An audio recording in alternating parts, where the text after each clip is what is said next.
What's up, everybody, and welcome to the Hawks Nest, where we will talk about this week's matchup versus the 5-6 Nebraska Cornhuskers. This game will take place at Memorial Stadium in Lincoln, Nebraska, this Friday, Black Friday, at 12 Eastern on CBS. Iowa is favored by 1.5 points, and the over/under is 27.5. But before we get into the game, I want to just thank you all for watching last week. Hawks Nest crossed over 1,000 views for the first time in our short history. Never thought that would happen. So once again, thank you. So yesterday, Iowa played Illinois. Great game. CFB Nation was there. I was there. It was senior day, and a lot of emotions were flying in the air, especially when All-American punter Tory Taylor came out. The crowd was electric for him. But when the game started, the defense came out really strong, forced a safety on John Paddock for Illinois. It was a defensive battle for most of the game. Each team was able to make their moves every once in a while, especially Love, the running back for Illinois. Iowa couldn't really stop him. But going into half, it was 10-9. Both teams were able to score in the second quarter. And then the second half, the entire third and almost most of the fourth was really just defenses bending but not breaking, made stops when they had to, forced punts. Illinois was able to get a field goal, go up 13-9. But with 4 minutes left in the game, Caleb Johnson put the nail in the coffin with a 30-yard touchdown run. Iowa did end up missing the extra point, but again, Iowa's defense held tough and were able to get out with a win. But with that being said, Iowa wasn't pretty, but we are Big Ten West champions, and we will play the winner of the Ohio State-Michigan game in Indianapolis, and CFB Nation will be on the ground for the Big Ten championship game. So Iowa's biggest questions heading into the Nebraska game, it's been the same question the last couple of weeks, is how do we keep this offense rolling?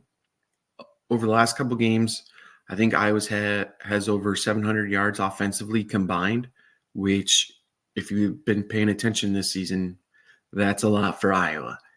The run game has been consistent all season. I like how they're starting to spread the ball around. It's second week in a row where they've had multiple backs with 10-plus carries, 50-plus yards. I love to see that. But what I've noticed over the last couple of weeks is Deacon has finally found his groove in the offense. And I think that is also coming to the point where they're allowing him to be more in the shotgun and able to get the ball into the weapons Iowa has,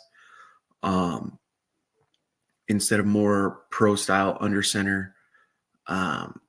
He's starting to sling it around. 14 receptions out of his 19 completions were actually 2 wide receivers, which is, again, if you've been watching, something I've been harping on for most of the season.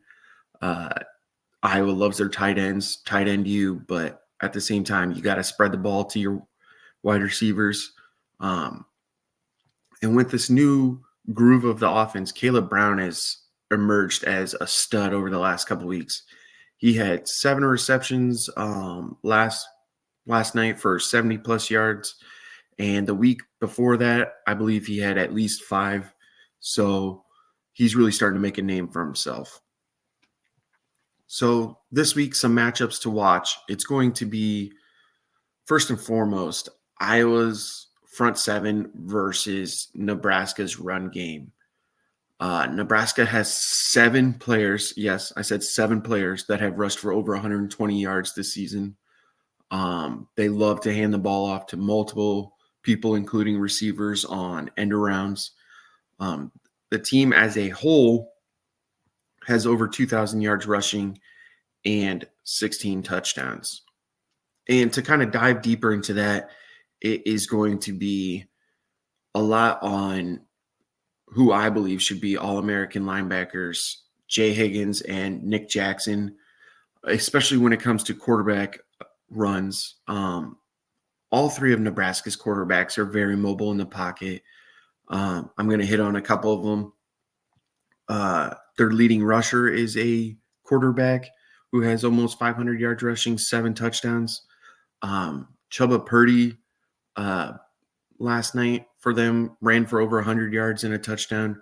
So it's going to be on those two for sure, keeping the quarterback in the pocket.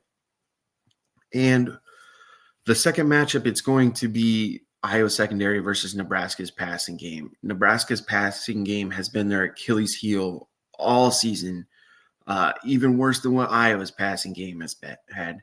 Like I said, they've played three quarterbacks this season. None have over 1,000 yards, and the most has only 7 touchdowns. But they're really inaccurate quarterbacks. They have 15 interceptions as a team. And seeing Harris and Lee last night go up against physical wide receivers like Juice Williams and Washington for Illinois, I think they could really have a field day with this Nebraska passing game. So some Nebraska players to know. First one, Chuba Purdy, sophomore quarterback. He's the brother of 49ers quarterback Brock Purdy. He's the third quarterback to play for Nebraska. He made his first start last night against Wisconsin. He went 15 for 24, 169 yards and a touchdown in the air, but then also had 14 carries, 105 yards, and a touchdown. So like I was saying, every quarterback Nebraska has is pretty mobile and can make plays with their feet.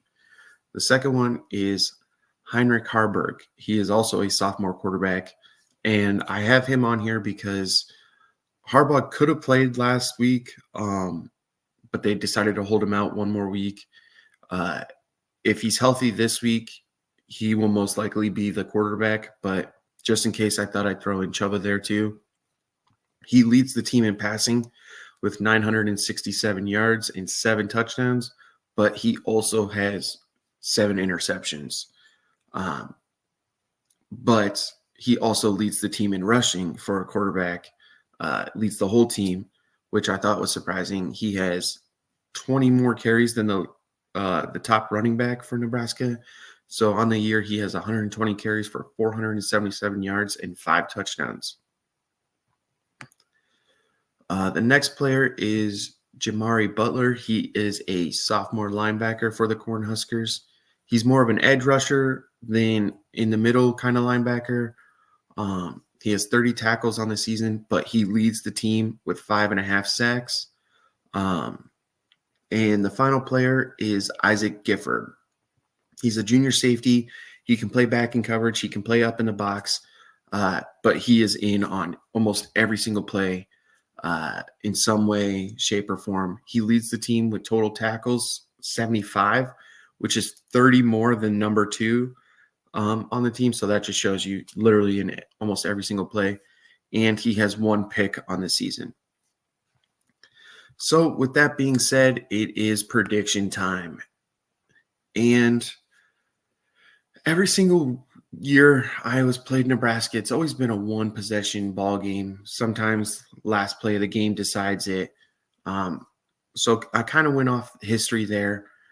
But my prediction is Iowa 17, Nebraska 10. I think Iowa has 1 or 2 big plays that puts them over the top, and then the defense shuts the door for Nebraska. Nebraska doesn't make a bowl game this year. But as always, I appreciate you all for watching, and make sure you follow the CFB Nation for all your college football news. And as always, go Hawks.